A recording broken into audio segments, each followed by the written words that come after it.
Hello, hello, hello, and welcome to the ENG YNPL Premier League. How would you want to say this? Youth Netball Premier League. Martin, it's been 3 years. I know, mate. I lost it today. Honestly, my brain's been on other things. But welcome, everybody, to the Youth Netball Premier League review show. We're going to be looking at the under-12s and under-15 South games, which were very interesting over the weekend. We've got talking points. Are Royals good enough to win the under-15 league? Can anyone stop Wodson in their under-12 South? Who looks set to top? Do you reckon you can say that right now? Who do you reckon can set the top 4 in each one of the leagues? Do you reckon I can. All right, people. I'm going to give it a go. Before you go on, Martin, my wife hasn't come back from taking my daughter to dancing, so I have a little accomplice here. He will be going to bed, so if he starts and kicks off or whatever, just to pre-warn everyone, I'm on daddy duty, and if he decides to ruin the stream, then it's his fault. It's not mine. So go back to where you come from. See you later, cheeky boy. All right. Let's go. And do players rely on their coaches too much during games? There we go. And big week for Bury as they face 2 tough games this weekend. Yeah. Oh, and we've also got the draw for the under-10s. North and Midlands as well. Netball. Yes, so yeah, but busy night ahead. But everyone, I can imagine everyone tuning in now are tuning in for the draw for the our debut ENG under-10s Netball Cup national competition, the first competition of its kind in the country. Every time we do something, it feels like it's the first thing of its kind. We're going to go up and down the country, well, side to side, up and down. We're going to find the best 16 teams at a regional level. Going to bring them together for a big national tournament, and basically, again, start the process as early as possible in regards to getting the kids to understand what the expectations are, learning the art of competition, and giving them experiences and opportunities that's going to inspire them, motivate them, so they can continue to play sport for many years to come. Because that's the main thing. I think when I think back to when I played sport. And even I think about my own kids, and then my kids are not that sporty, to be fair. My daughters dance, and my son just does recreational for sport. But sport just keeps you focused. It keeps you disciplined. It keeps you on track. So I think sometimes we get caught up in win, trophies, medals, this, that, and the other. But in theory, the success is keeping kids in sport, keeping them focused, keeping them disciplined. And hopefully that discipline, focus, and all that stuff they've learned. Oh, here we go. Thank you. He's got me my laptop bag. But yeah, that's the key thing. It's keeping the kids in sport, keeping them motivated. And the under-10s, this debut group of under-10s, they are definitely going to have a great time, kind of pioneering something that's never been done before. So we're going to get on with the draw. You sure about that? Yeah. I don't know why I picked 7 o'clock. I really don't. I don't know why you didn't, mate, to be honest. Yeah, right, okay. So we start with the Midlands. We'll go through the teams. We're going to start with the North. We can start with the North or the Midlands, doesn't matter. Start with the North, please, because I've already got that all up on the screen. Okay, so Northern teams. So our debut Northern teams, we have. Let me just double check. You got your matching me. Yep. So we got Grangetown, Oaksway, Altrincham, Oldham Eagles, Oldham Red Kites. I think that may be an under-10s, under-9s team. Chorley Inferno, Ellesmere Port, Northwich Sapphires, Durham, and Wyre. So there you. Yours in is your list in alphabetical order, or is it just in your? Oh, please, mine, please. I'm just going to say because mine's in alphabetical. Shall I change it back to? No, mate. It's fine. It's fine. You go any way you want, mate. Oh, okay. I was going to say I don't think I can change it back. Actually, no. Sorry, I put it in alphabetical. If you are watching, let us know what team you're from. Let us know what teams you would like to avoid. I don't know if you know too much about these teams at these age, but yeah, this is the ultimate celebration of competition. My brother has he's started a football tournament in Glasgow, and his football tournament is competitive, medals, trophies, winning teams go to big national competitions. He has literally been ran out of town by the non-competitive brigade. So literally, they are fighting tooth and nail to make him change his narrative and get him not to do competitive football in Glasgow. Otherwise, they're telling him we're all going to drop out of your competition. Surely it should be the other way around. So netballers, while the footballers are kind of forcing themselves not to be competitive, your sport is being left alone nicely. Sometimes the bigger you get, the more scrutiny you get. So we can just enjoy being competitive without anyone scrutinizing us and kind of vilifying the process of understanding how to win and lose. So you're lucky, netballers. You're lucky because a football mob, they're getting bombarded with the anti-competitive crowd. But let me give you the format of this. It's 2 groups of 5. Just trying to 2 groups of 5. In the group stages, the top 3 teams will go through to the knockouts, with the 4th and 5th place teams playing in a playoff game to determine who goes through to the quarterfinals. Once we're in the quarterfinals, the teams will play each other based on position, and then it's a straight knockout all the way to the end. The top 4 teams will qualify for the national finals on April the 14th. April the 14th at the Stoke Mandeville Stadium in Aylesbury. I'm going to come along to that venue, lovely venue, and have an incredible day. So lovely venue with that's the plan. Lighting system. Yes. The conspiracy of... I've still got twitches from that. Yeah. That was weird, wasn't it? A little run back to that back in the day was that their lighting system made everything black and white. Yeah. And that was the first event the famous pool team come to. Do you remember mine? Oh yeah. Because do you know that I've actually I remember chatting to them as well at that event. And they were like, "Is everything all right?" I'm like, "No, just go in the hallway, it's colour. You go into the sports hall, it's black and white." So it's one of those weird things. I remember chatting with them. Yeah, built up a relationship. Long time ago now, mine. Long time ago. God, such a long. 5 years ago. 2019. Yeah. It's gone quick, isn't it?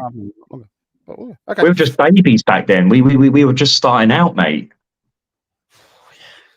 Kind of already started out, mate. So let's. So I've got my little tub. Going to pick them out at random, and good luck to everyone.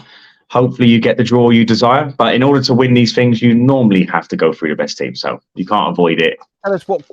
At some point, you will play. Right, got it. Right, let's. Here we go. First one out is number 1. Number 1, Aldridge. Altrincham, sorry. Altrincham. And they said Aldridge. So there in Group A. In Group B, we have number 3, Durham. DNC. We have DNC on my system. Yeah, Durham Netball Club. All right. Glad somebody knows what the abbreviations are. Next out in Altrinham's group, and we're doing this really just to make sure everyone knows it's fair. Yeah. Number 5. Number 5, Grangetown. Yeah. So Altrincham, Grangetown. In Group A. In Group B, we have number 8. Oldham Eagles. I'm not sure if that's the 10s or the under 9s. I'm not sure if they're both under 10s, to be honest. But that's maybe someone watching, let us know. Is this a and B Oldham team? Is it? I think it is an under 9s and under 10s team. So let us know in the comment section. I do know to a certain extent, but I can't be bothered to go online and find out. You're far too busy, mate. Far too busy. Okay, third team in Group A is number 9. Oldham Red. Oldham Red Kites. So the Oldham teams have avoided each other. Ooh, bet they're happy about that. I'm not a fan of same teams play each other. In the group stages, I am.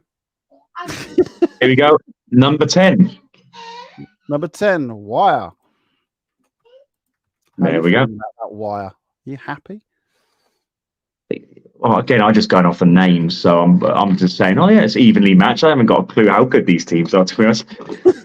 I know Altrincham. I'm not sure if Altrincham had a under-9s or under-10s team in my World Cup event, and this is why we're doing this, because the match play from the teams was incredible. Right. Okay.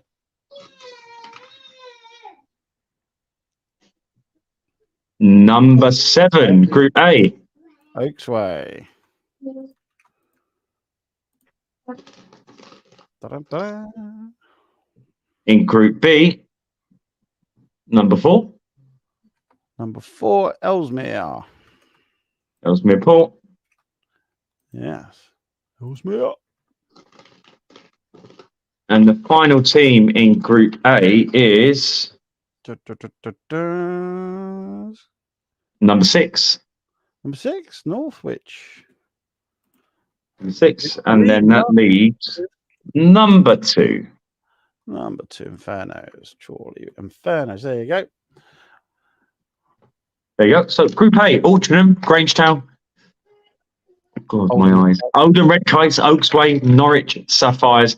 Then you got DNC, Oldham, is it Eagles? Yep. Wyre, Ellesmere Port, and Chorley Inferno in Group B. So let us know what you think, everyone. Good groups, bad groups. Let us know in the comment section. Yes. Right, let me clear this all down. Da-da-da-da-da. And then we're ready for the Midlands, isn't it? Yes. Midlands time. There we go. Let's see if change it over. There we go. Midlands. We are ready. Here we go. So Barbeacon, Birmingham. So we've got Barbeacon number 1, Birmingham City number 2. We've got a few Northwest teams in here.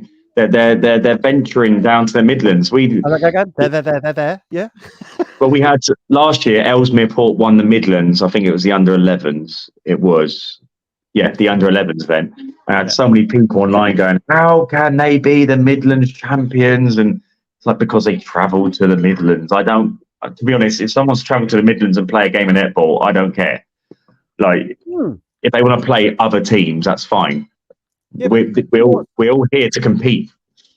Yeah, we had this last year, wasn't it? There was a team who actually travelled into 2 locations because they got unlucky, and it was a bit like, so they took the advantage of, we'll play there, see if we can qualify through there, and that's logic, isn't it? It's just around. If people want to compete, I don't really care where they compete, but some people do. Because it's the Midlands final. We don't specifically say it's only for Midlands team. It's just that the event's in the Midlands.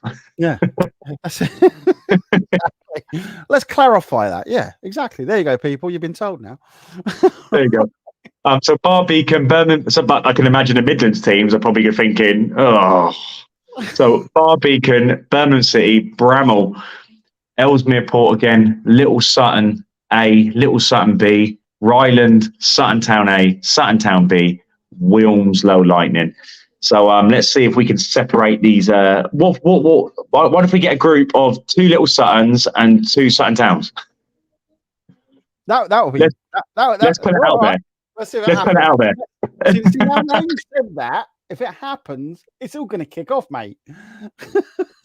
We've put it out there. Let's see if the world makes it happen. Here we go. I'm even looking away now, so everyone knows I'm not cheating. Please look away, mate. Please look away. So number 9. There you go. Sutton Town B. Sutton Town B. Right. It begins. Da-da-da.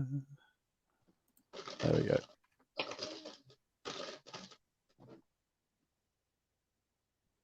Number 10. Wilmslow Lightning. Here we go. Here we go. Right, the moment of truth. Look away. Look away. In Group A, we have number 2. Number 2, Birmingham City. Right. I thought it was going to be. Still an opportunity. Yeah, that's true.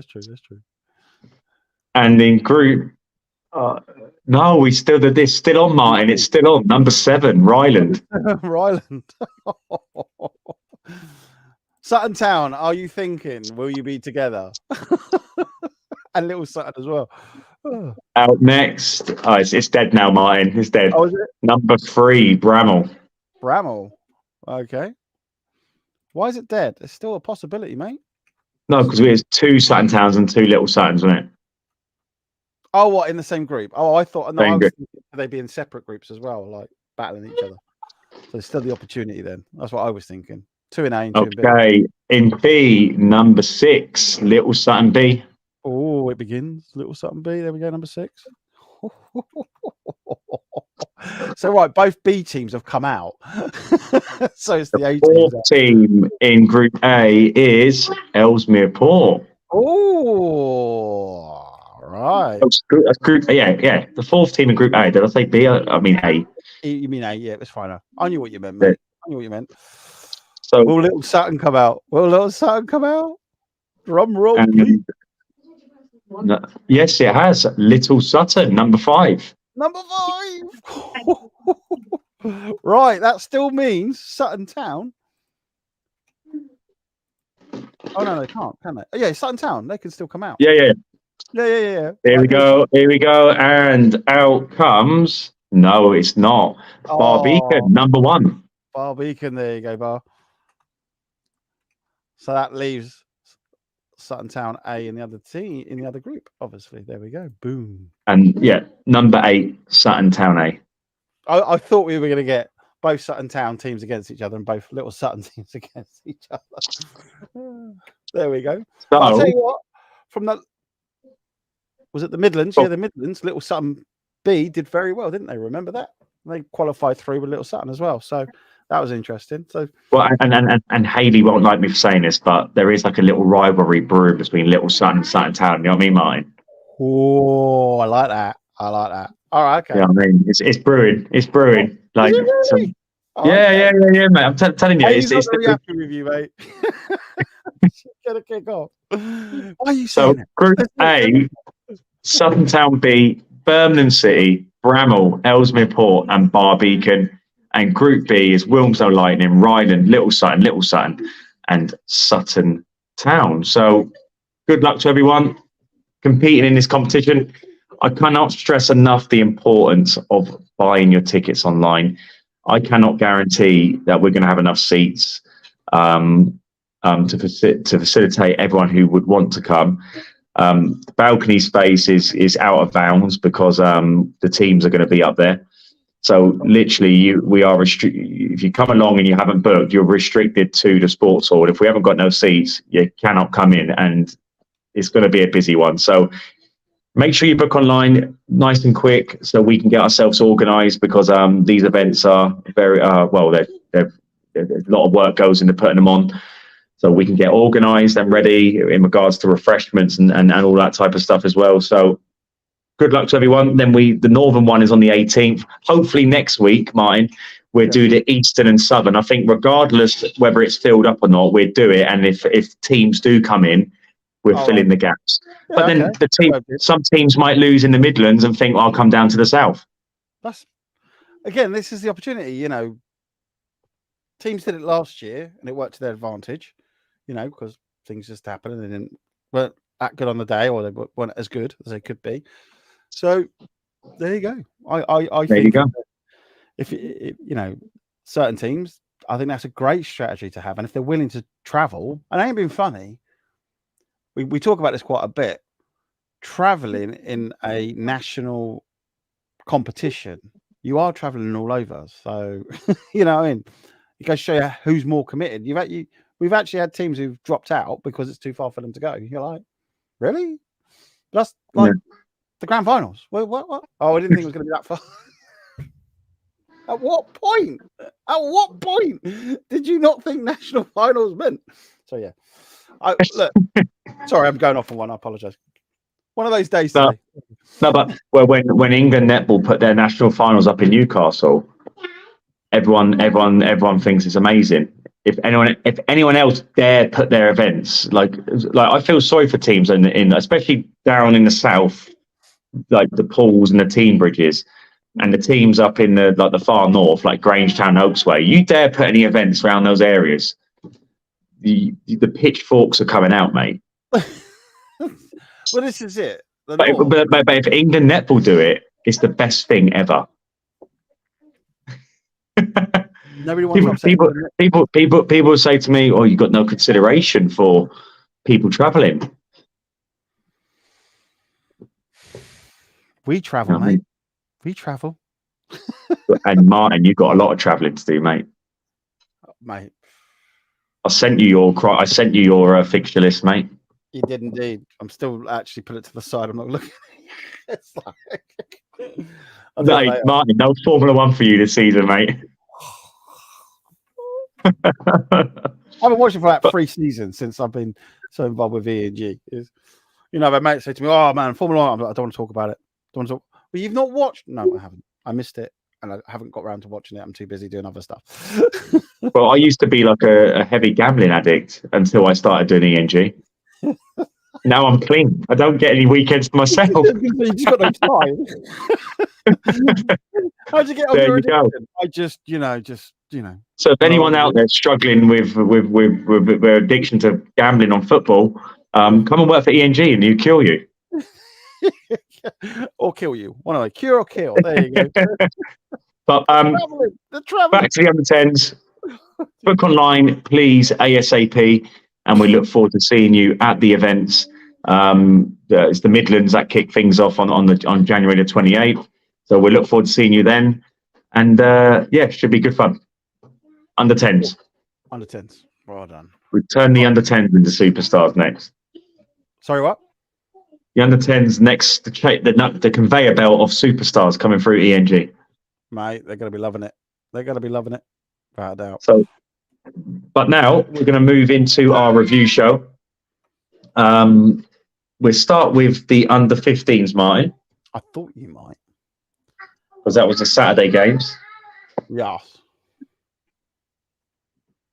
There we go. Cool. Really good games. Really good. I enjoyed all of them, to be fair. Yeah. This weekend was like a we talked about this a little bit earlier before we came on air.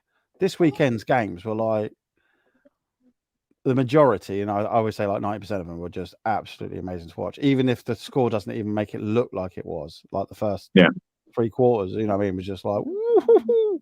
Well, we had a little problem, which I'm really annoyed about. So we had to cancel the morning games, which just adds to the workload, but it's just one of those things. So I think every time you start the season or come back after Christmas, there's always some problem to just to make sure you're ready for the challenge ahead. So I apologise to everyone who obviously wanted to play and then couldn't. I was working so hard to try and rectify it with it. I said to my wife, I'm going to give myself to 7 o'clock. If I can't sort this out, I'm ringing up every venue I can think of, and they're probably just thinking, mate, please, man, it's just like it's the weekend, man. Just leave us alone. So I tried my best, couldn't get it going, but we got half of it done, which was something. Do you know what I mean? Yeah. So the scores on the doors for the 5 games we did had was Shan versus Teambridge. So 16-28. So Shan, again, this team, they've never had a full strength team in every round so far. There's always players missing or players doing this, that, and the other. It's very difficult when they get to this age because they've got school commitments, they've got franchise commitments, and Shan have just suffered big time because of that. But they are using it as an opportunity to get good match play experience for their players. And you might as well turn a negative into a positive. So 28-16, well done to Teambridge. That was their 2nd win of the season. AP Saints Royals, to be fair, going into this, I thought Royals would be very one-sided, to be honest, based on how Royals. Yeah, but AP Saints, fair play to them defensively. Both Royals and AP Saints showcased a masterclass in defending. Were they swapping at the end of each quarter, or was that another game? No, it literally was like one team winning, the other team winning, and AP Saints. I believe it was a draw at some point in the final quarter. Don't quote me on that, but it was a really good game. Could have gone either way. Royals, just that extra little bit of care and attention got them over the finishing line. But a really good game to watch. Sometimes the low-scoring games are the best ones because it feels like you're watching a chess match. That's exactly what it was. It was literally. There was a point because like updating the score. It's just a bit like there hasn't been a goal for like 3-4 minutes. Well, it's nice because you're sitting there and you're thinking that's one less thing to do. You're thinking, brilliant, I don't have to put the score in as much. But no, people. You think there should be a goal, and you're thinking, have they really kept going for this? And that's how good it was. That's what I'm saying. Yeah. It was like so like, hang on, wow. Just again, it was not even a reflection on the shooters or anything. It was just the fact that even like I'd look. And I think, well, who do they pass it to? There's no one to pass it to. Like literally, both defenses were just solid, and it was nice to see. Like sometimes you see games where it's go for goal, which is fun to watch, but then a more defensive game because you don't see it often is actually really good fun to watch as well. Sometimes less is more, and especially when you see go constantly, it loses its effect after a while. Yeah. So.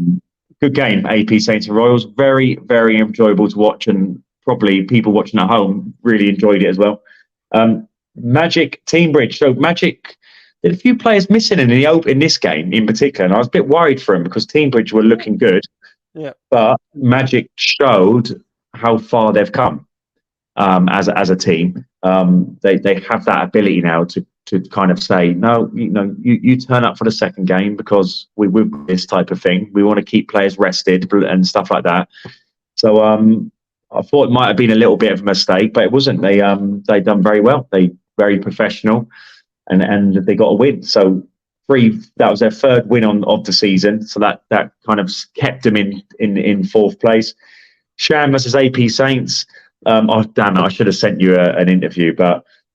AP Saints, it was a convincing win, but the second quarter, Shan come back into it. I think they went in a draw after the second quarter. And when I was doing the interview with the AP Saints girls, I actually said to them, because your coach works for the NHS, did she encourage you to go on strike in the second quarter? Right. Is that funny? No, not really. Because they just literally went out in the second quarter and just decided, no, we're just not going to play netball. You're going to get some buyback on that one, mate. I'm sorry. they got their act together, and they got off the picket line, and they got the win. So well done, AP Saints. I think AP Saints are probably one win away from qualifying for the grand finals. But for AP Saints, it's probably not about whether they qualify; it's how they qualify. You don't want to be coming fourth. Like coming fourth, playing the champion of the opposite league is not the best way to start any competition. So AP Saints, two wins. Just trying to, no, I just don't. I think third is what they can't do is allow Magic or someone else to overlap them in third. I think AP Saints are a third place team in this league now. So Magic, and I think the rest of them are fighting it out for the fourth place position. And if we look at the table in a minute, there's so much stuff that can happen in this league. It's a joke. But the top two are kind of sorted. Even though Ryland haven't played, I'm going to put myself out there and say I believe they'll win their next couple of games. But yeah, AP Saints, they've just got to be a little bit careful because they coming fourth. Third will be a good result for them.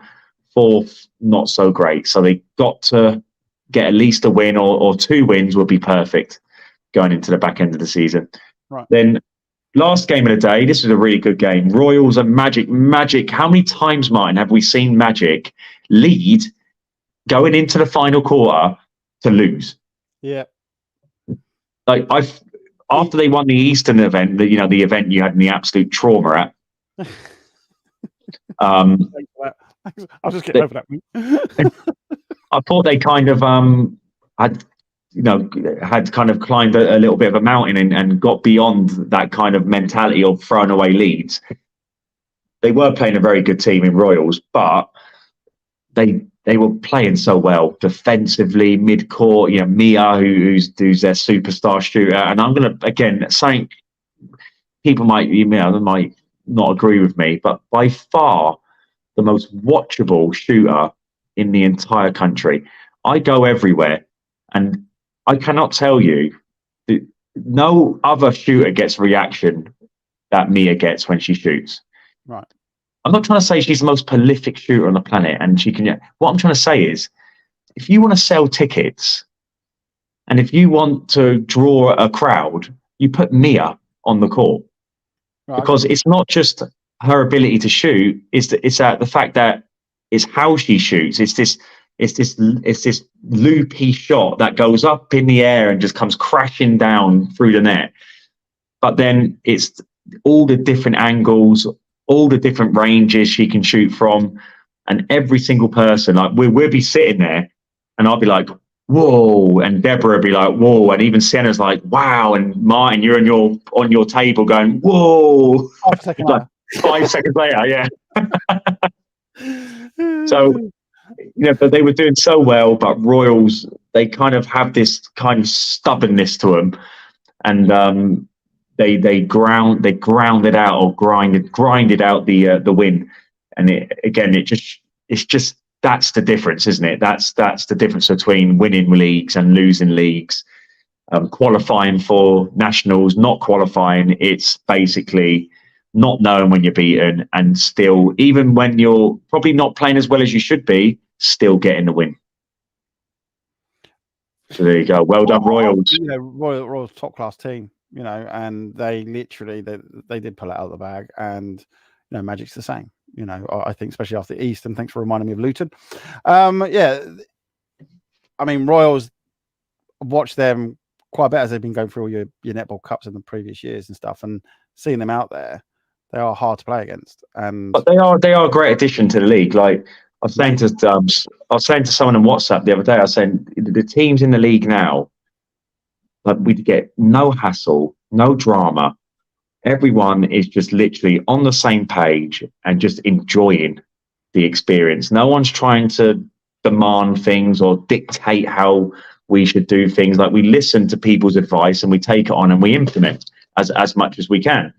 But what we don't do is kind of allow people to demand and to try to build their own little world within our world, because our world is designed to keep things fair and keep things competitive. Whereas some people feel it's fine, they think they can dominate every single environment. So the teams we have in our leagues now, it's just chill. I don't think there's one situation since September where we've fallen out of anyone or someone's demanded something that's unreasonable. It's just cool. Like clubs contact me and say to me, can you do this for us? I'll say, not a problem. I'll do my best. Then I'll say to them, oh, by the way, you can, play at this time, so I can do this, that, and the other with the fixtures. Yeah, not a problem. That's how it works. Work together, Martin. So actually, mate, yeah. Now that you've said that, that's exactly what's happening, isn't it? Yeah. Royals, great addition to the. If Lisa, if you're watching, let's get more of your teams involved. Let's get the 12. Let's get the 30. Let's get the 40. Let's get them all in. Let's not be shy. So let's have a look at the table. Oh, I was waiting for that. Because there's a lot of narratives. I'm so annoyed that the venue got cancelled in the morning. I'm so annoyed because this would have looked unbelievable. But I'm gonna base it kind of on what could have happened. So Royals top with 12 points. Ryland obviously played 2 games less. They've got 8 points. AP Saints 8 points. Magic in 4th. So there's your top 4 teams at the moment. Stars 2 games less. They've got 4. Team Bridge, Sutton Town, Team Beds, Little Sutton, and Shan. The team that comes second overall last season at a national level, still rock bottom of the league. Honestly, I can't believe it. I would have bet massively on Shan based on last year's. But do you know the funny thing is that at some point they will bring all their players will be available, and they will bring every single player, and the teams they're going to be playing against in the last 3 games will be like, cheers. Thanks for that. It's going to be like, oh yeah, you rock up now. Thanks for that, and we've got a win today. Yeah. So Do you not. think Shan has the ability, or not the ability? Do you think Shan has got a chance of qualifying? They have they? They're out now.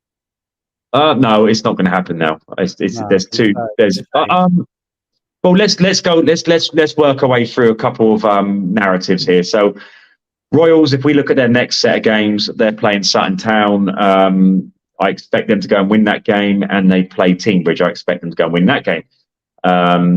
If you look at Ryland, like I based on form and based on what we know of Ryland, I would suggest that they would have won their 2 games on Saturday. Yeah. They would have played well. They played Stars. And they had Sutton Town, but just say they won.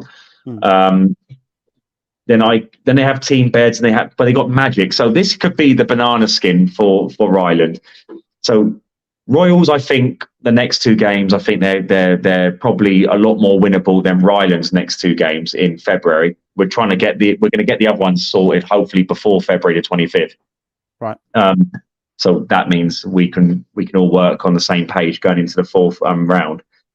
But Magic versus Ryland at 6 o'clock on February 25th is going to be huge, because Magic could potentially stop Ryland from winning the league. But at the same time, win that game, Magic, and you guarantee yourself a top 4 position. Yeah. So there's a lot to play for. This is where the Shan thing might come to a head, because Magic plays Shan. Ooh. So if Shan decides we're just going to rock up and play our best team on that day, Magic have the runners-up from last season's national competition, plus Ryland, last season's Southern Conference champions, and that is going to be a defining factor in whether Magic go on and qualify into the top 4. So that's a huge round for Magic. It doesn't get any, but they need a win. They have to get a win, at least in one of those 2 games. But if you look at the outside chances of some of these teams, like Little Sutton, right? They were meant to play Team Beds. They were meant to play Sutton Town. Now, let's just pretend that they won those 2 games. Right. They would have 6 points, and then they will go into round 4 playing Stars, and they would also play Shan. So they would have a kind of similar kind of set of competitors, the same as Magic. Yeah. But just say, for instance, they're both on 6 points. They both potentially could lose those 2 games, and they're still on 6 points. Then if you look at teams like Teambridge have AP Saints, right, and then Teambridge have Royals. So Teambridge could be on 6 points if they get beat those 2 games. Do you see how this is playing out, mine? Yeah, but Teambridge, mate, playing against Royals and AP Saints, that's going to be a hard round for them. Well, that's what I'm saying. Oh no, because they've got 4. So just say, for instance, Teambridge get a win there against one of those 2 teams. So just say more likely it would be AP Saints. Then obviously Sutton Town, if they win their games in hand. So what I'm trying to get to is, when you get to the final games of the season, you've got just say for Shan, you never know, Shan could actually creep into it. I was going to say this. There is a possibility. There is a possibility that if Shan win the next 3 games, they get 8 points. Now, Magic, Little Sutton, it could be the fact that they could lose their games, and don't forget Stars as well. I was going to say we haven't chatted about Stars yet, and they're a strong. So you could have Stars, Shan, Magic, and Little Sun all on 6 points going into the final games of the season. Yeah. To see who gets into the top 4, and then Stars will have Teambridge, Shan will have Team Beds, Sutton Town will have Magic, Little Sutton will have AP Saints, and Ryland will have Royals. So goal difference will be the main thing. So there's a lot of narratives playing out in one particular league, and don't forget also the fight for the championship finals as well. So Teambridges, Sutton Towns, all those teams from Magic. I'm going to say from Magic downwards, all of them are playing for the championship finals. Yeah. And then I'm going to say from Sutton Town up. They're playing for the grand finals. I'll include Little Sutton in there. Oh, sorry. Yeah. No, do you know what? I'm just going to say all of them. I'm just going to say all of them. I was going to say, you got Shan, Little Sutton. Yeah, all of them. It's still nothing's concrete at the moment. I would say in that league. Not just the top two, I would say. Yeah. No, yeah, I meant for the third and fourth position. But yeah, those Royals and Ryland, they're phenomenal at the moment. So, but can that be when they come to the grand finals? I know it's a bit early in the day to be talking about grand finals, but why not? Let's get it going. Yeah, but Royals and Ryland, obviously, they should end up playing each other in the finals if that comes. But we won't even talk about the North. There's going to be an interesting game at the end of the season. Those two playing against each other. Oh, it's going to be brilliant.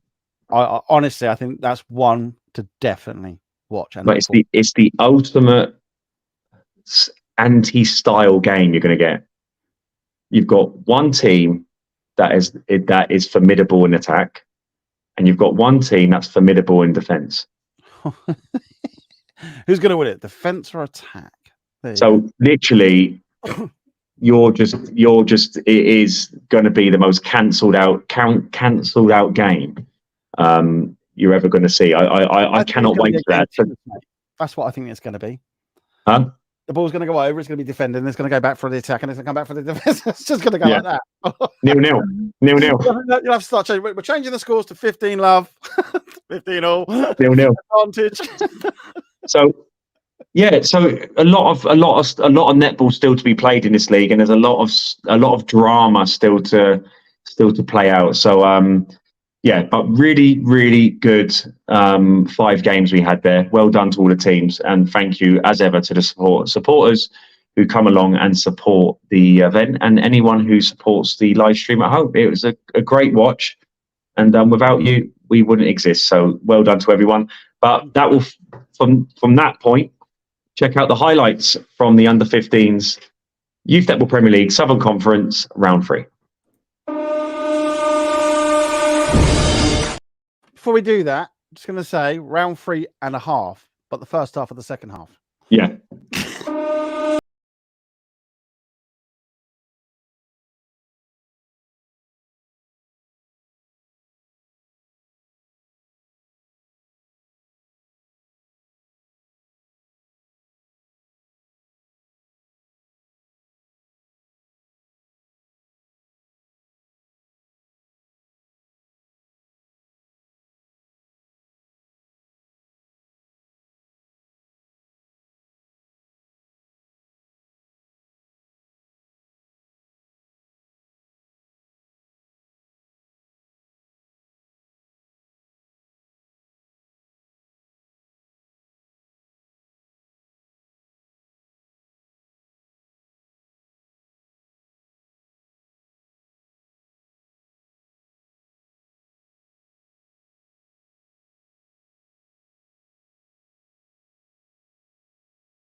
There we go. Some great shots there, mate. There you go. That was the under 15s Southern Conference.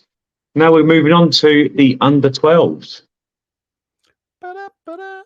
Well, sorry, before we move on, we didn't talk about my thing. Are Royals good enough to win the league? Martin, what do you think, mate? Yes.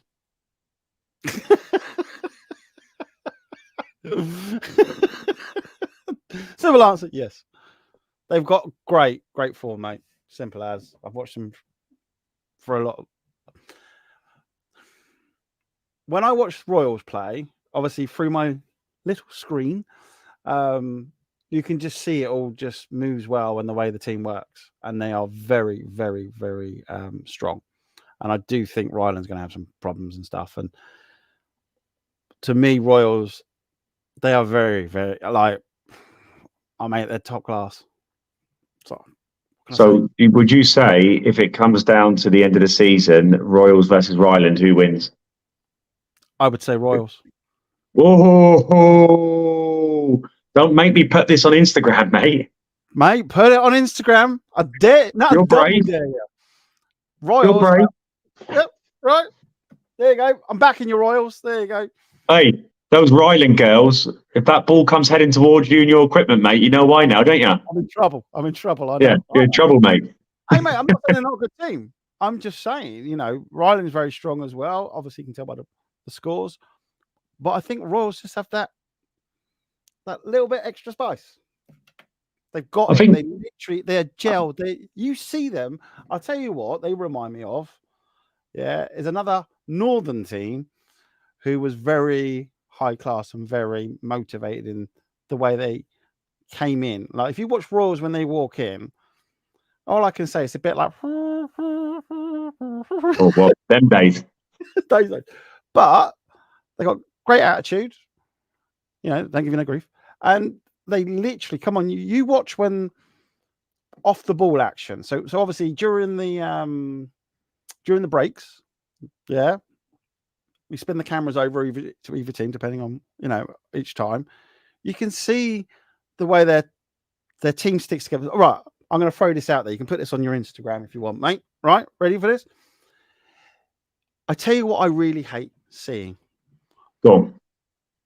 When I spin that camera over to a team, yeah, they've got 1 minute to get their gameplay before they go back out.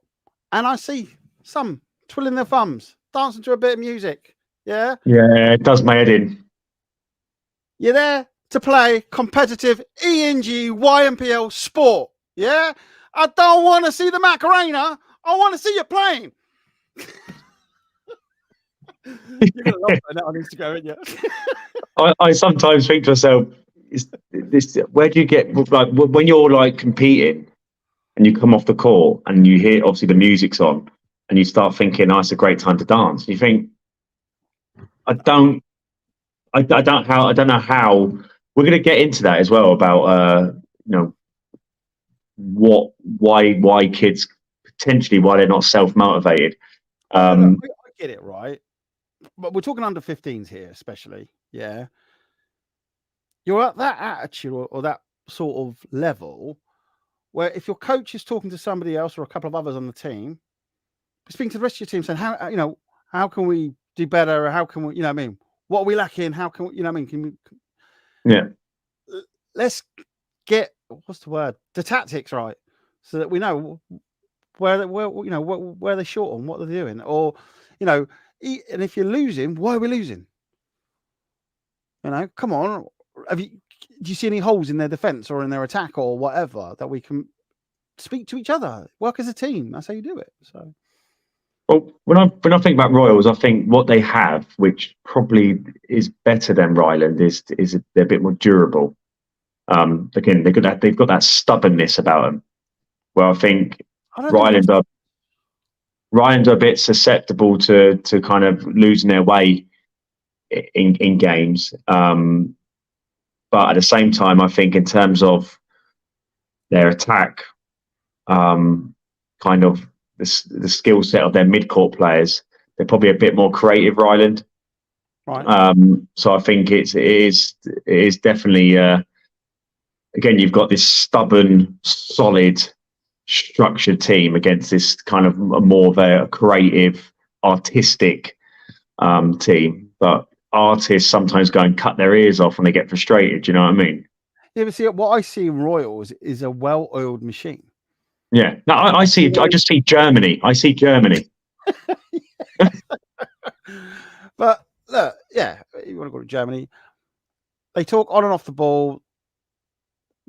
They're just well-oiled. You just see the way they can come in and they can be down and then come back and win. Yeah. That's what I like about them. They're very durable, very They don't disciplined. argue with each other.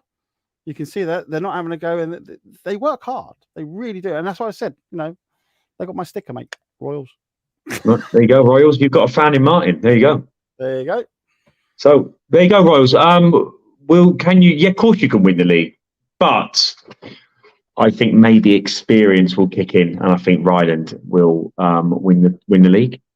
Right. So Martin, we're going against each other there. So I'm going for Ryland just because I think experience will kick in. The players are I'll kind of. They've been around a long time within ENG. They've had their ups, they've had their downs, and I think that will just get them over the finishing line. So Ryland, if it does come down to it, I think Ryland will have the experience will kick in, and I think they'll go and get the win. Okay. There you go. There's our predictions. Don't take them to heart, people. It's just what we think. That's it. Exactly. There you go. Okay. Comments start streaming. So under 12s. Let us know what you think. Yeah, let us know what you think. Under 12s. Thank God we had a full fixture list in this one. So scores: Sutton Town Hatfield 35-9 to Sutton Town. Shan versus Swan 34-15. AP Saints 20-14 against Hatfield. Sutton Town Shan draw 27-0. I think we've got a few draws this season. That game was. It was definitely a game of Shan fell asleep. Like, was it 36 minutes of netball? 35 minutes they were brilliant. Then with the last minute, it just unravelled a little bit. But that was close towards the end, mate. Very. You could feel. Well, I sponsor someone in the Sutton Town team, Rosie, and I realised why I sponsor her with practically the final pass of the game, when basically 20 seconds to go, she picks the ball up, doesn't even think about it, launches it through the eye of a needle straight into the shooter to kind of get the draw. It wasn't an easy pass to play. It's probably with probably the amount of time left, most people would have probably thought, no, you do not pass it from there with 20 seconds to go. You try and move closer. But do you know, on that game, I would class Rosie as like Beckham. She looked like she was running around. She was getting frustrated. You could see that she was just like, "What?" Like, it was like, it was just like, "No," and it's like, ugh. But she just got on with it, and she was literally running around everywhere. Definitely. She's one of those players that has to set an example. She's proven herself not just at her level, but at the under 13s level as well. So when you are one of the key players, you have to set the tone, set the standard. And I do love it when I see that frustration in players, and I love it too. It tells me you care. When people say to me, "Oh, you shouldn't be," I was like, "That's passion. That's what it's about." Everyone's too just interested in micromanaging everyone. Just let someone have a rant, let them cry, let them moan. It's sport. It's so hard not to. It's horrible. It's a horrible feeling. Like you go and play competitive sport. Like part of me playing football a few years back. Right, I'm a man. I'm a family man of 6 kids. I'm not going to lose my head. I'm not going to shout at the referee. I'm not going to get into little rucks. Oh yeah, 30 minutes. 10 minutes into the game. This takes me back to the Luton Eastern finals game. Remember, I talked about that gentleman who got him away, sort of thing. And he basically, I threw my headphones down, people. And again, I threw it down because Jack was having an issue on the laptop, and I needed to get around. But I threw my headphones down, and then obviously I was trying to get past this person, and they slowly looked around at me, and they went, and I was like, I didn't throw him at you, mate. You know, again, it was like from down. So he just heard the headphones go. And then he slowly walked to the left. You know the story already. So I'm just explaining this to people. And then I walked around and sort out Jack and help, because the stream's not working. We're not getting the data. There's loads of things just happening at the one time. We weren't late getting in. They made us late getting in. Oh. The venue. There was loads of problems with, on that day, right? And then we got to do the wiring and blah, blah, blah. Yeah. So I'm very passionate about what I do as a business, and I'm very passionate about what I provide as a live streamer. Yeah, as a live streaming business. Okay. So I go out for a little calm down outside. Yes. And I pass this gentleman and I say to him, sorry, mate, if you felt that way, blah, blah. And his answer to me was, I can't believe that somebody would be so upset to that degree. Now, I came and told you this, didn't I, Richard, later on? Yeah. Let me tell you, whether it's sport or something that you love, like I love live streaming and live streaming all the sports and stuff, I'm very passionate. Yeah. And if you get me when I'm in my, you know, and I'm trying to get things sorted, I'm very passionate and I can be a little bit hot-headed. Yeah. And I try and be as polite as I possibly can. But when that annoyed me, that comment, because I was a bit like, well, then obviously I didn't say, I just walked off because I was about to lose it, you know, and it's that thing. Passion is everything. You know that somebody loves what they do. And like Rosie, for instance, and I see other great players. Yeah, it's not just Rosie. I love it. I love it because it's just like it's your world. Yeah. And like streaming is my world. It's my, you know, people say, oh, it's just, you know, it's your business. It didn't happen. No, I'm literally, I like to say 100% of my stuff is live stream, but sometimes the network providers are the ones that cause me the issue. I've got all the tech, I've got it all set up. And I'm furious because I've even got multiple networks and none of them can work. And my frustration is there's nothing I can do. And that's the thing, my hands are tied. But you can say, oh, you could have done this. It's like, and that's like, you know, we see in all these players, you know, at this young level, like your brother going through all the stuff he's going through. Sorry, everybody, if I'm going on a bit of a rant here. Yeah. He's getting all this thing about no competitive play in Scotland. Why not? Because it gives you to try and manage that stress level of passion. Passion is a stress. Yeah. Because it makes you that way. And by God, man, you know, my hats are off. I would honestly, if there was no passion in any of the ENG stuff or people playing netball, I wouldn't do it. I'd be like, no, there's no passion. Yeah, no, it's again, well, they're lucky they've got license to be themselves, because that's part of their learnings, part of their development. It's working out, you know, how to control emotion. That's important. You know, your son does boxing. That's the ultimate control of, you know, not to punch somebody, mate. So you kind of get to take your frustration. No, but again, it's the ultimate control of not allowing your emotions to get ahead of what, you know, technical aspects of the actual thing you're doing. So no, it's love the passion from the girls. There's the shooter stroke defender. She didn't stop shouting at her team the whole time, especially at the back end of the game. And again, that voice, that even if it's just a load of nonsense, just hearing someone go on and on and on keeps you on your toes. So, kids, great. I know it's hard to do it sometimes, but don't wait for your coach to shout at you. You take on the responsibility of leading your team. You tell someone if they're doing something wrong. You tell them if they need to do something better, or encourage them or congratulate them. You do it. You don't need your coach to do it. You take responsibility for your team on the court or on the pitch or wherever. Encourage, support, but at the same time, let people know that wasn't good enough. You need to do better next time. There's nothing wrong with that. The quicker you take criticism and realize that it's not there just to put you down, it's there to basically, you know, how many mistakes do you want to make until someone has a go at you? Like, just accept the fact that you unfortunately you are part of a process and you are part of a team, and you've got a job to do. You don't do your job properly, someone's going to tell you. Someone's going to tell you it, and you should want people to tell you it, because that's what keeps you on your toes, and that's what keeps you improving as a player. I was talking to a parent and they were saying how they rewatch the live streams. Yeah, they go over it, and they literally it takes them 3 times as long to watch the live streams because they go over certain things that may happen. Yeah, and they may disagree with the umpire's decision. Yeah, but they go through it, and it's a bit like, look, you made a mistake here, and you got to accept that. And it is like learn. I mean, we talked about this earlier. How many leagues or and sports are out there that have live streaming to this standard at all? And none. So you are being watched every time. And teams gelling well together and telling each other, look, you're not doing as good. Come on, pick up the gameplay.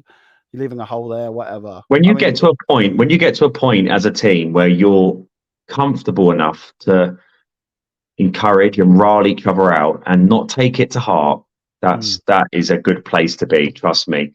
That's when the magic starts to happen. It's when people are they're afraid of all. That's part of the process. When you're afraid of being told you're not doing well enough, or you might be someone who doesn't like giving out praise. You might, I want it all. If I give out praise, then there's none left for me, type of thing. But once you get to a point where everyone is happy enough to criticize in a constructive way, to praise, to encourage, then trust me, that's when the magic kicks in, because that's maturity. That's a level of maturity not many people, especially at a grassroots level, get to, and that's why they don't probably reach their full potential. But anyway, AP Saints 17-15 against Swan. Back-to-back wins for AP Saints, meaning they've flown up the table and they can push for the top 4. I don't personally think they can do it, but they believe they can. But well done to them. Getting back-to-back wins in this league is a rare thing for most teams. So well done to AP Saints. Wodson versus Stars, the big game of the day, just did not deliver.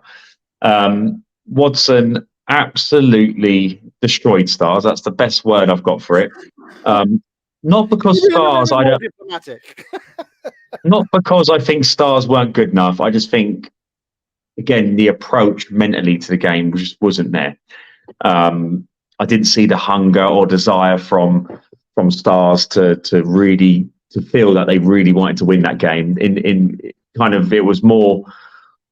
It seemed to me that everyone was looking around, waiting for someone else to do their job, and it's kind of like, be that. If you want to, someone's got to set the tone. And it felt to me like everyone was just looking around. Well, can you start taking responsibility, because then I can do it. But no one really wanted to step forward and kind of put a fight up. And against a team with the quality of Wodson, it's not a good idea. They were superb. They're absolutely pinnacle, structured. The shooting duo, the goal shooter and the goal attack, by far the best double act we have at an under 12s level in both leagues. Like they are an absolute joy to watch. And Stars just weren't, they should have been prepared, because, like you said, with the live stream, and they've played them before. There's no reason why any team can come. There's no reason why teams can't come into this prepared for the game. It's just impossible not to be prepared. So I think Stars let themselves down because they just mentally, their heads weren't ready for the battle ahead, which meant we didn't get the spectacle we desired. But well done to Wodson. They done a great job. Really well done. 35-15. Turnford Aces. Turnford won 25-9. Turnford were superb in this game and throughout in both of their games. Then we had Wodson against Paul, 44-16 to Wodson. Paul did start well, but just didn't turn up in second, third, and fourth quarter. The first quarter, they were incredible, matched Wodson goal for goal. Then after that, it kind of died away. So I said to their coach, well, what's happened? Like, they haven't turned up since the first quarter. So again, and that goes down to, again, I've kind of not having their main coach there. I think they kind of allowed themselves to not.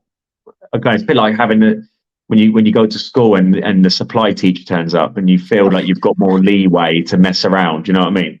Do you know what? That's quite a good analogy.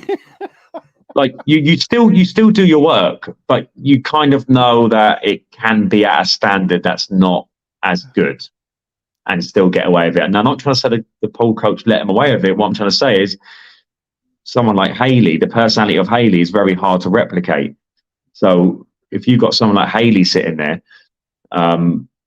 trust me, you're going to be 10 times more on your toes. Like, she puts me on my toes, and I'm a grown man. So 12-year-old girls, I can imagine, would want to run through a brick wall for her. So disappointing. I think Paul fell into the trap of, oh, Haley's not here, even though we think we're doing really well, or we think we're doing our best.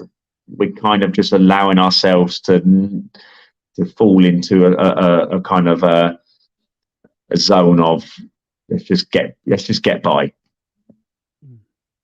which is why I think I really haven't. Stars, Aces against Stars that did well. Aces, some good patterns of play, to be fair to them. What frustrates me about Aces is that they do some really good things. Like, there's a highlight that's going to come up, and the way they move the ball and the way they pass it and score, it's brilliant. Like, you could show that highlight, and it can be comparable to all the best teams in the country, but it's just not enough. There's just not enough of that happening. So consistency is key.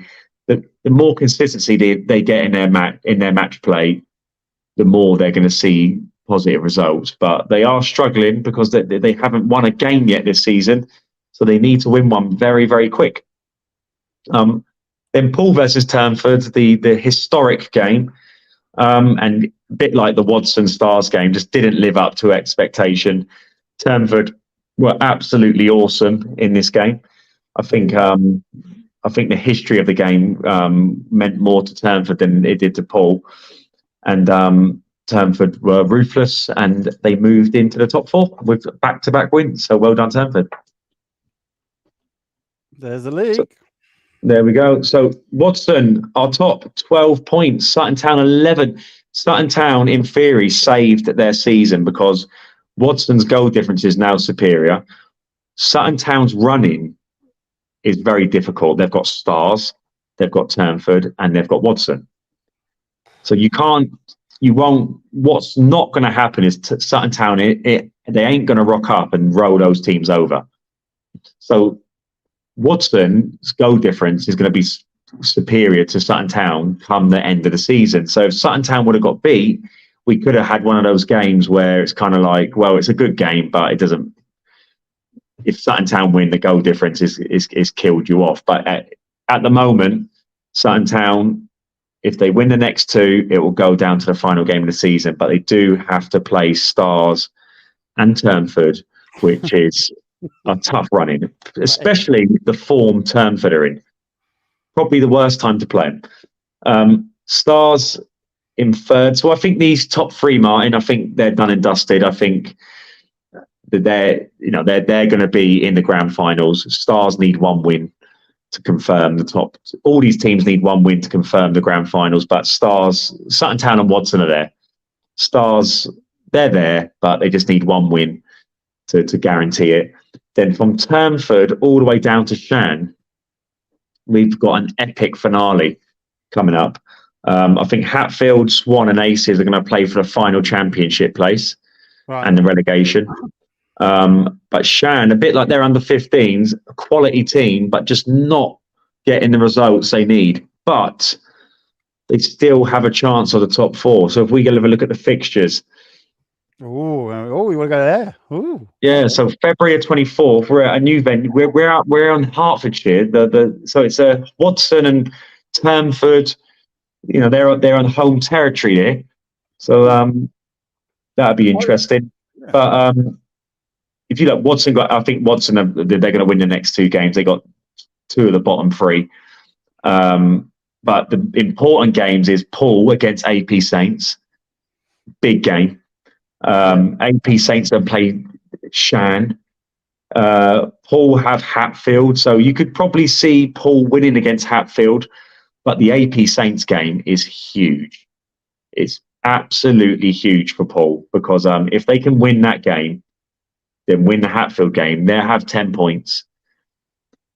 It's not going to guarantee anything because if Shan win their 2 games, yeah, that means so Shan have Turnford and they have AP Saints as well. So there's a lot if going Shan on. win those 2 games, they're going to have 9 points. Paul will have 10 points. Turnford have Sutton Town and Shan. So Turnford, even if they get 1 win out of that, they're going to have 10 points. So it's going to go down to the last games of the season. But Shan can't afford to drop any more points. They have to win their next 3 games.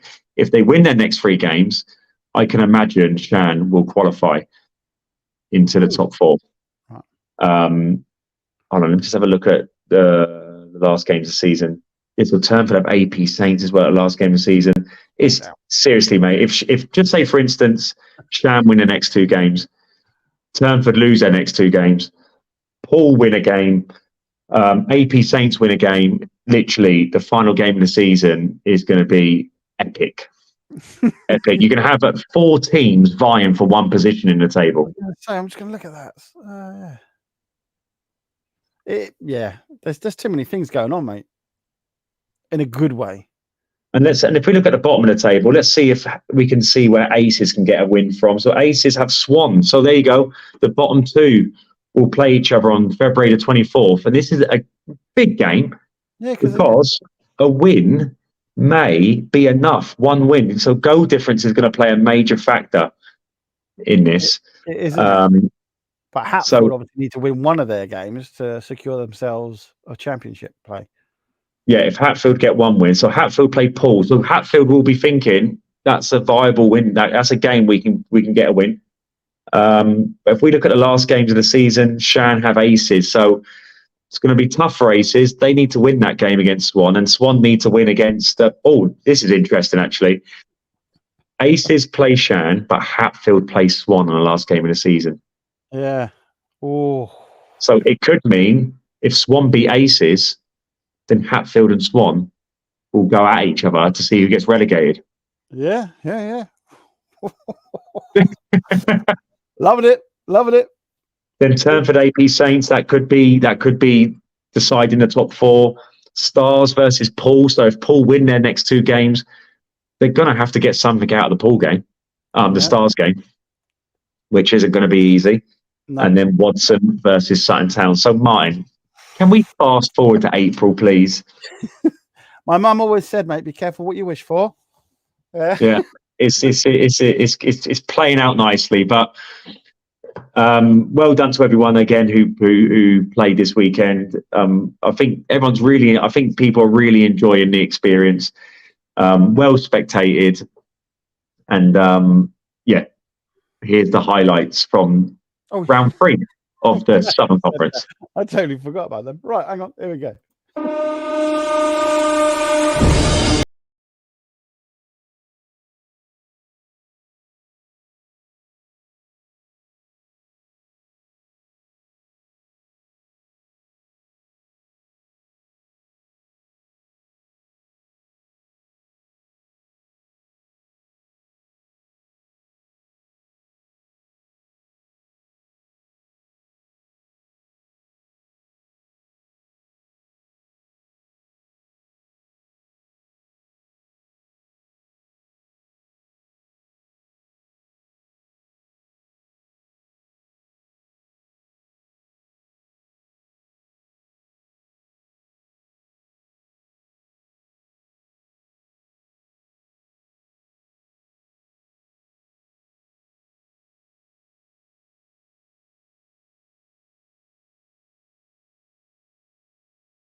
There you go, mate. Good highlights. There you go. Some good stuff. Well done. I wonder how many players think, another missed opportunity. Didn't get it in it again. What am I going to have to do? Juggle it on my head? More than likely, mate. So if you made the highlight reel, well done. I forgot how tiring and how hard and how time consuming that was. I had such a lovely break over Christmas, and I realised, I thought, oh, got to do the highlight reels, and it's not obviously hard, but it's so tedious when you got a phone and you got to go cut, paste, cut, because then I send it to my other phone because my phone doesn't work with it. And then I've got to cut it all from there, then send it to my laptop, and it's just, then I go onto my little thing on the laptop. So it's like a 3 or 4 step process, and it takes absolute hours, like four hours sometimes, to get the whole process done. So and your brain at the end of it is burning. Mate, video editing takes time. It takes a lot of time. It's just when you got to just move. Do you know what it is? If it was just directly on my laptop, it would just be a walk in the park. But because you got to use your fingers on the phone and then transfer all that onto the laptop, it's very tedious and very boring.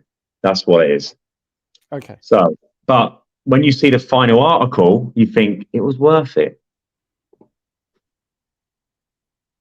There you go. Yes. I'll give you a little pat. So, there you go, pat. Under 12s Northern Conference, big. I say this all the time. Big weekend ahead. Some massive games coming up. We have. Are you on it, mine? Yeah. No, I ain't. Sorry. What were we on? Northern Conference. Northern under 12s. Under 12s. Hang on, I'm just trying to get there. There we go. Got it. So, again, a league that has a lot going on. So, kicking us off, DNA versus Wire, 2 teams who haven't won yet. So, okay. Both teams will be confident of a win. So, let's see who gets their first win in the season. As a second game of the day, a very interesting battle here, Martin. Oldham versus Ellesmere Port. Definitely.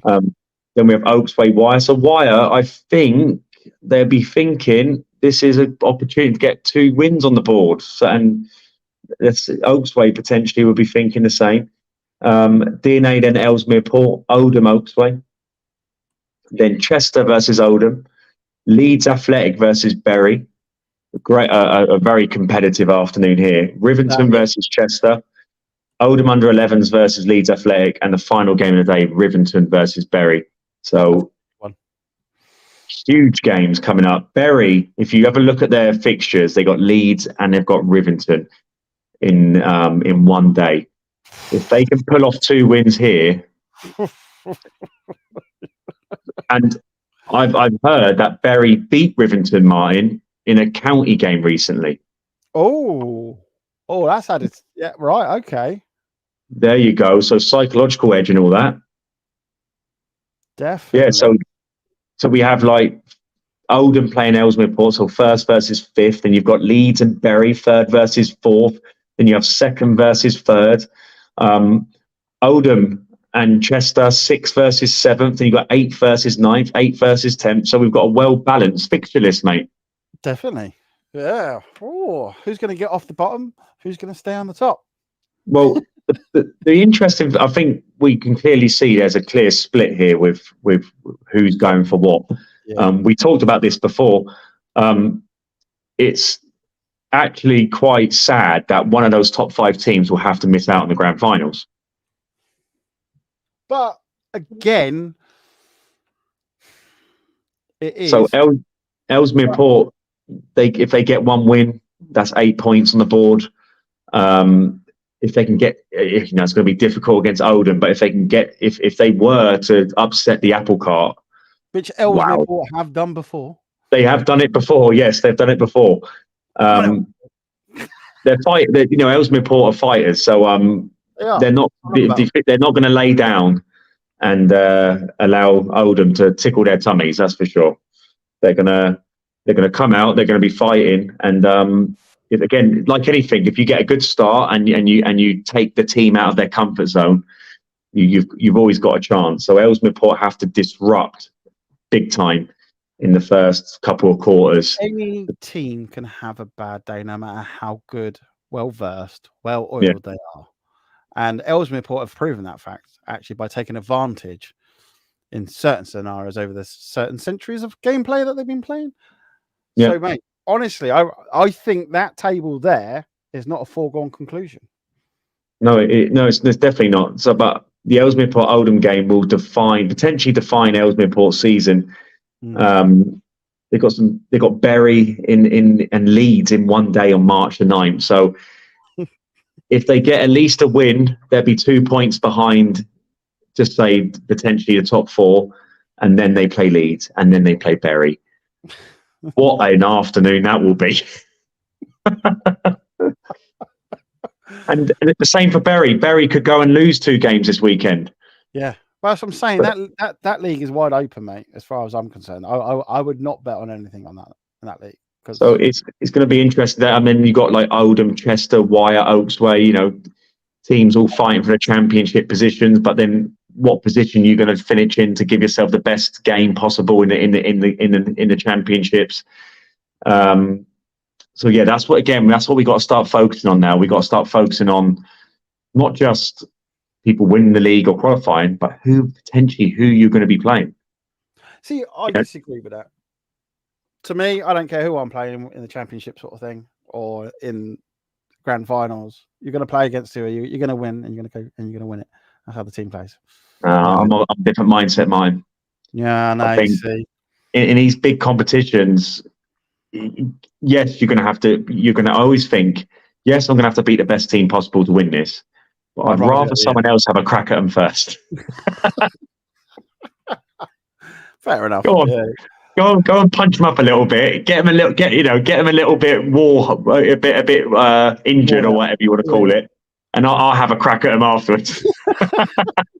That's typical, you see, of you, Richard. Yeah, I don't. I would rather fight Mike Tyson when he's had a few rounds with Holyfield than fresh and ready to go. Yeah. Again, I see that, but I do believe that, especially in a team environment, it makes you think you're not as good when you are, because you've made it to that certain position, and things go wrong on the day and you can take advantage of it. So boom, because you could be, I love a good speech. When you hear the coaches talking, I do listen out, and I like a good speech to get the team rattled. Come on, we can win this. Yeah. Not this, right? Off you go and play. That's just like, nah. You got to get there. You got to get it going, and I do see that in the grand finals and everything. That you can see the speech, you can hear him, you can see it. I'll zoom in. You might be thinking, why is he zooming in? It's because I'm trying to get the coach, and you can see that they're, come on, we can get this, we can get that going. So, but to me, in a team game, yeah, it doesn't matter who you play, you'll make it through. You know what I mean? Whether or not who you play. Well, if we look at the goal difference of these top 4 in particular. Ellesmere Port at the moment have the least goals, so if it does go down to goal difference, that's working against them. So it's going to be a great race for the top 4, isn't it? Oh, that's what I said. It's wide open, mate. It's there's only 4 vacancies and there's 5 applying for the job. So. Yes. So that's Saturday, everyone. So we expect a very lively turnout for this one. So make sure you book online on the day so we can keep track of who will be attending. And so that's what we've got planned for Saturday. So top 4 battles and championship battles. So we've got a very well matched group of teams. Can Bury pull off? Can they get back-to-back wins in probably one of the toughest rounds any team have ever had? That not only will they, guarantee themselves a place in the grand finals, they'll be going for the league title, mine. No, yes. So there you go. Then on Sunday we have this Southern Conference under 14s. Oh yes. And one of my favourite teams is coming, Essex Open. Now, I'm telling you this now. This is my tip. This is going to be one of the most interesting back to front days you're going to have. Go on then. So Stars versus MK Dons. Stars, that is not a given. MK Dons are a solid, competitive team, well drilled, well trained. Make sure you do not bring anything but 100% because you will potentially come unstuck against MK Dons. MK Dons have got a really tough fixture list here, so this is going to be an important round for them. Essex Open versus AP Saints. So it's these two teams relatively close to each other in terms of location. That's going to be one hell of a battle. Then Stars play Southend Sapphires. Then MK Dons versus Essex Open. A huge game, Martin, in a race for the top four, mate. Yeah, definitely, mate. It's massive. It is absolutely gigantic. So what a morning we've got. Then AP Saints versus Southend Sapphires. AP Saints will probably think they can get the win in that game, but let's see if Southend Sapphires can get their first win of the season. Then we have Shan Sutton Town. So like every Shan team, they play to win. And again, a bit like the Stars MK Dons game, if Sutton Town turn up with nothing less than 100%, I can guarantee them that they'll come unstuck and potentially get a defeat there. So Sutton Town, be ready for that one.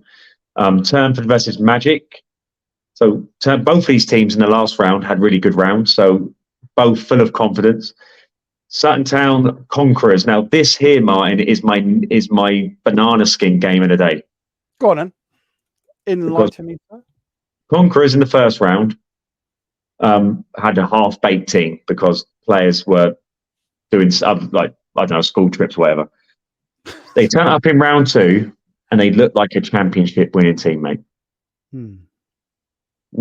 Sutton Town won't know a lot about Conquerors because they haven't been in our league a long time. They haven't even been in Netball Cups, really, have they? Only started last season into Netball Cups. So yeah, this is. But they have one of the best shooters I've ever seen. Ooh. They have a defender, a mid-court player, who are absolutely fantastic. They have a fantastic, do you know when you've got a well-balanced team?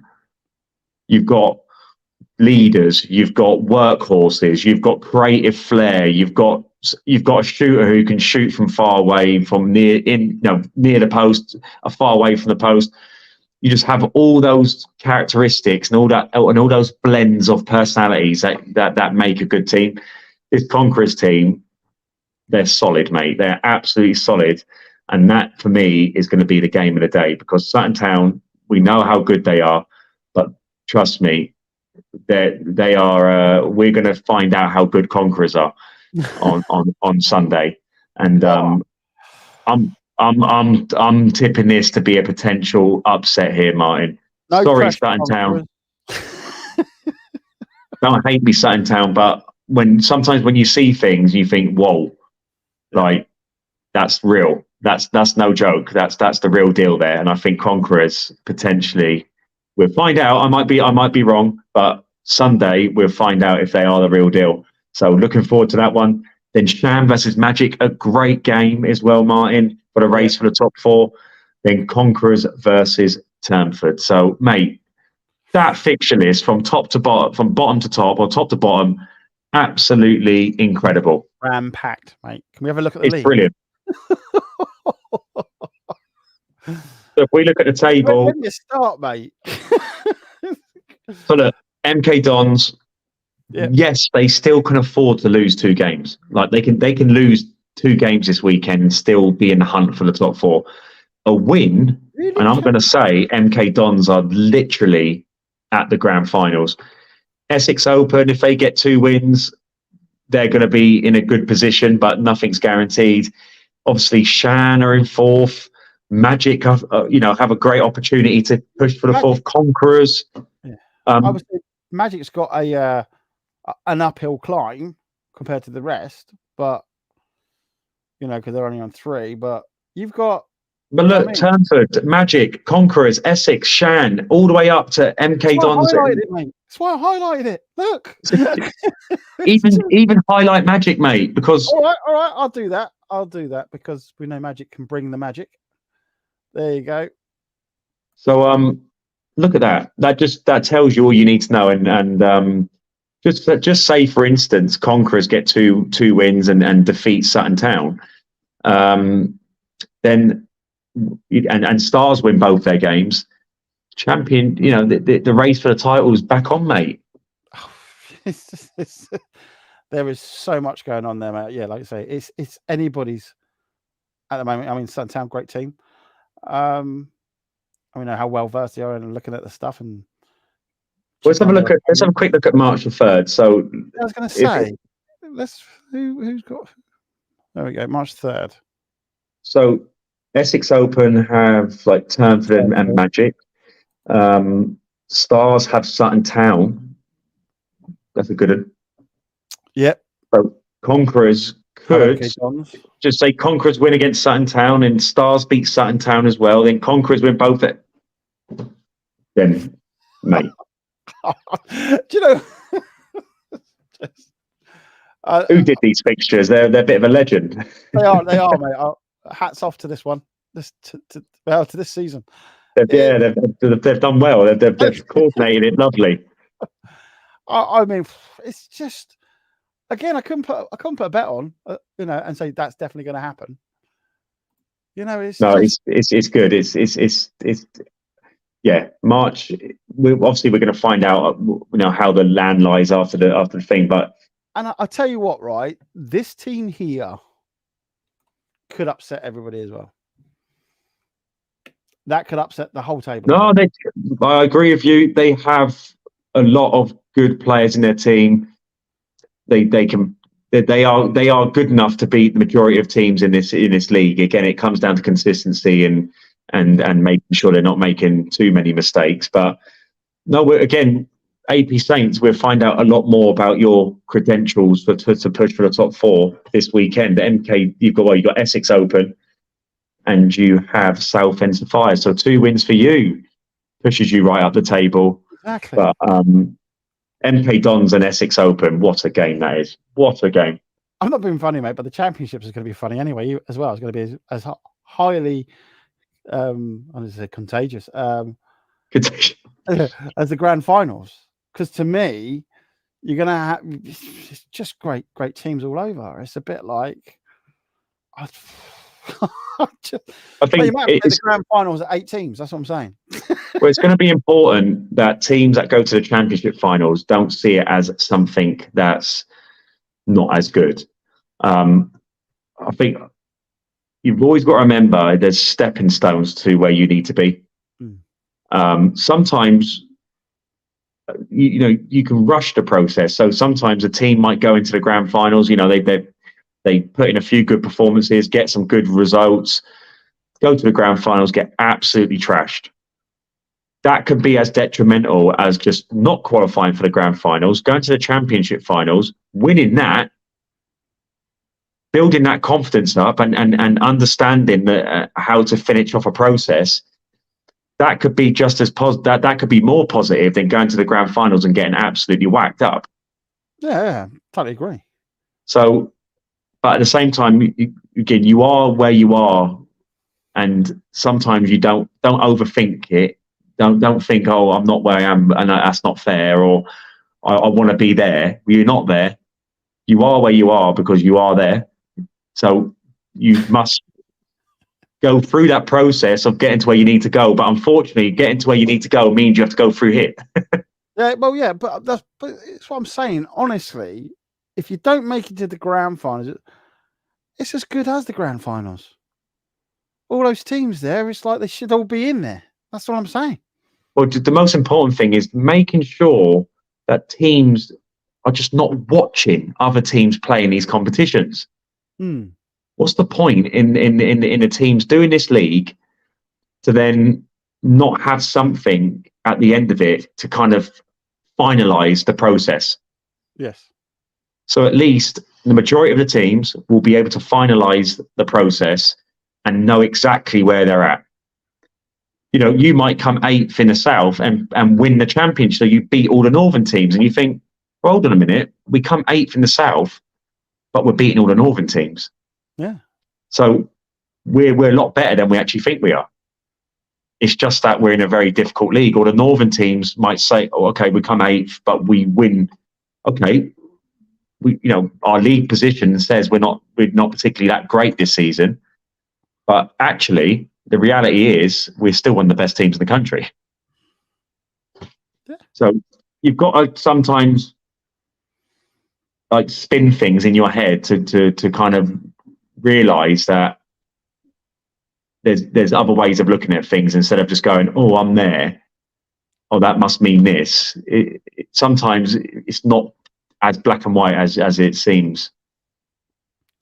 Yeah, well, I don't think people should put themselves down within the championship, because to me that's because the grand finals just, it's hard. It really is hard, and to win all these games and be matched. Honestly, I feel sorry for the North because they can, again, check that league out next time. But it's that thing of, there's going to be some good teams in that championship, and like I say, that to me, it's a grand finals part B. That's Yeah. That's all I'm saying. Or put it this way, they're still going to have confetti cannons. They're still going to have lovely medals. They're still going to have a fantastic multi-million-pound indoor venue. They're going to have beautiful photographs. They're going to have programs. They're going to have it all. Yeah. And then that will help and inspire them to think, you know what? I need more of that. And they keep pushing and they keep working harder, and then the league gets more competitive. More players come into the league from other clubs because they think, well, I kind of think of other leagues like Mr. Bean's Christmas party.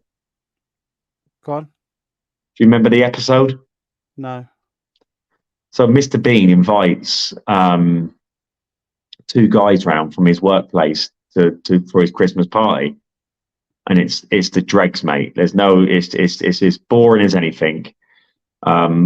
He has no food, so he ends up breaking branches off the tree and dipping them in Marmite twigs. Right. And the 2 guys are sitting there and they're like, "I can't believe we're here." But across his the landing is a proper party. So everyone's having a great time. The music's blaring. Everyone's drinking, being jolly. And they're sitting there thinking, why am I not in there? That's where the real party is. And I just think for some players and some clubs, I think they're at Mr. Bean's party. Ooh. They're eating twigs with Marmite on. Don't eat twigs with Marmite on. Don't eat twigs, full stop, children. Open the door, come across the landing. We'll let you in. The party is in full flow. There's room for everyone, isn't there, mine? Always room, mate. Always. Well, technically, fine. You can make it through the qualifiers. Yeah. You've got to prove you can dance first before you can come into the league. You've got to prove you can party before you can come to the party. There you go. So, it's good. We're doing again. The best season. One of my hashtags is the best season yet. It is by far the best season yet because it's taken us absolutely years to get to this point. Been through so much ups and downs. It's a joke, and finally we've had a season so far to remember. The positivity around the event and the competitions is through the roof, and let's just keep this train rolling. That's all I can say, Martin. There you go, mate. Definitely. So, but thank you for tonight, Martin. Thank you for doing the draw as ever. Look forward to another weekend of highly competitive netball.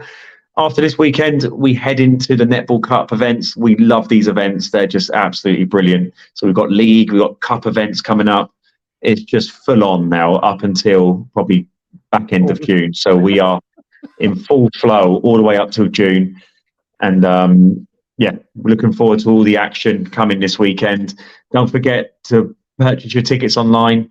Don't forget, if you cannot be there, if you get up in the morning and think, oh my God, it's so cold, I'd rather put a blanket on, a hot water bottle, and watch it on my 80-inch TV than Martin FBL live streams live is there to make sure you do not have to freeze to death. I'll do that. I'll freeze myself. So enjoy it from your home. Enjoy it from supporting the kids. And one more thing before I go, the Battle of Britain performance workshop is hotting up big time. We have officially confirmed our Glasgow workshop. We've officially got enough signed up to make sure it runs. So we have all four. We have Wales, we have England, we have Northern Ireland, and we have Scotland. So we're guaranteed to have a home nations tournament at the back end of July. Ooh. If you want to represent your country in the ENG home nations tournament at the back end of July, you're going to get your country's kit. You're going to get a hotel. You're going to get treated like an absolute international superstar. Do not miss the opportunity to potentially represent your country in the first ever ENG Home Nations tournament. All you got to do is sign up to our Battle of Britain tournament performance workshop. We've got loads happening in February, from Manchester to Lisbon to Glasgow to Cardiff. Check out where your nearest workshop is. Get signed up. Train, compete. If you're in the winning team, you then go to your nationals. If you win the nationals, bang, you are living the life of an international netball player. Boom. Not bad. Not bad, is it, mine? That sounded really good, mate. Even I might even apply. So get signed up. Don't miss the opportunity. And again, we don't do babysitting. This is all about competition. If you walk away from our camps and you feel like you feel low, you feel like you've failed, then we're doing our job, because most of these workshops are there just to collect a load of kids, throw out a load of standard sessions, send you packing home again, and you feel like, what did I achieve out of that? But with ENG, you go through the roller coaster, whether it be the league, the cups, or the performance workshops. You're jumping on a roller coaster. I can't guarantee how you're going to feel after you've been on it, but you're going to feel the emotion, aren't you, mine? I see it all the time, mate. I do see it. It's easily documented in all the video footage that we have for all the cups and stuff, knockouts, shields, and God knows what else. It's all there, mate. All there, mate. There you go. Right. Well, everyone, if you're still in the room, I can't believe you've managed to listen to me and Martin for nearly 2 hours. Yeah, but thank you for tuning in. We look forward to seeing you Saturday and Sunday. Don't forget to book your tickets for the under 10s, under 12s Netball Cup events. It's going to be stupidly busy. They never, ever are quiet. So get online, get booking, and we look forward to seeing you very soon. Thank you, Martin. See you on Saturday. So there, everybody, don't forget to subscribe.